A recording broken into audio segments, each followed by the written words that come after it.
In the salt-worn streets of this coastal town, a shadow walks among the living. He is known as Arthur, a man who carries the weight of 1,000 regrets in the silence of his missing limb. The locals whisper stories of his past, a time when he walked with the pride of a king. He stops for no one, yet his eyes hold a warning for everyone. When he speaks, it is not with the voice of a beggar, but with the haunting clarity of a man who has seen the scales of the universe tilt and break. "Never let power blind you," he murmurs, his gaze piercing the soul. A young man named Leo, driven by a curiosity that outweighs his fear, approaches the old man near the harbor's stone wall. He asks the question many think but few dare to utter: how did he lose his arm? Arthur looks down at the empty sleeve, a heavy sigh escaping his chest. The memory pulls him back decades, to a time when the docks were his kingdom. A younger Arthur, strong and full of a dangerous arrogance, moved through the world as if it owed him everything. He was a collector of debts,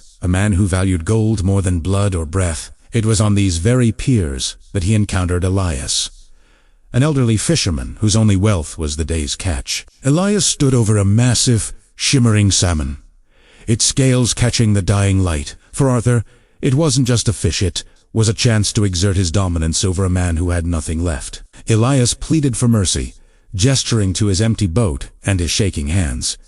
He needed that fish to survive the winter, but Arthur only sneered. His heart hardened by the power he held. With a cruel shove, he sent the old man into the dirt and claimed the prize for himself. As Arthur walked away, laughing at the old man's misfortune, the salmon thrashed with a final, unnatural strength. Its teeth sank into his thumb, a sharp bite that seemed to carry a weight far beyond its size. Arthur looked at the small wound with indifference, unaware that his life had just changed forever. By midnight, the indifference had turned to dread. Arthur lay in his bed, watching in horror as his thumb began to glow with a sickly, ethereal fire. It wasn't a burn of the flesh, but a burning of the solar curse that had taken root where his arrogance had bloomed.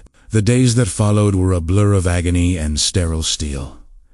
No medicine could stop the rot. First, the thumb turned black and cold, tinty end, then the elbow. Each surgery was a desperate attempt to outrun a darkness that seemed to be chasing him from the inside out. Terrified and reduced to a shadow of his former self, Arthur found himself in a tavern, seeking answers in the bottom of a bottle. A friend looked at him with pity, gesturing toward the docks, where it all began. He realized then that the cure wasn't held by a doctor, but by the man he had wronged. With what little strength he had left, Arthur returned to the foggy docks. The mist hung low over the water, masking the world in a cold, gray veil. He was no longer the arrogant collector, but a broken petitioner, searching for the ghost of the man he had humiliated. He found Elias at the very edge of the pier, sitting exactly where he had been shoved weeks before.